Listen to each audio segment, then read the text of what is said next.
In a world moved too fast, where machines work quicker than hands and screens shine brighter than human touch, there is something quietly powerful about handmade craft.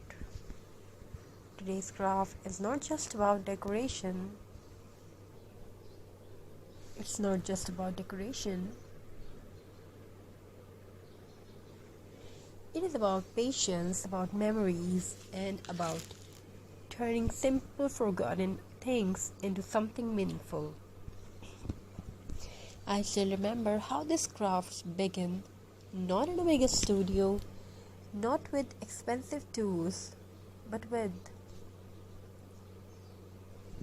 a small corner of a home, some natural materials, and a heart that wanted to create a few pieces of jute. Some dirt rags, maybe an old bottle, a cardboard base, or unused wood, things people usually throw away. But to a creator, nothing is ever useless. As the hands start working and mind slowly becomes calm, each knot of jute, each placement of a twig feels like stitching thoughts together. There is the magic of crafting. It teaches us that beauty does not need perfection, it needs intention. Look closely at this craft. You may see uneven lines, you may see natural textures, but that's what makes it real. Nature itself is never perfect, yet it is always beautiful. Every handmade piece carries a story. Sometimes it reminds us of childhood when we created things without worrying about likes, views, or trends. Sometimes it feels like a quiet conversation between our hands and our heart. Crafting is a relaxation. Crafting is many more about yourself.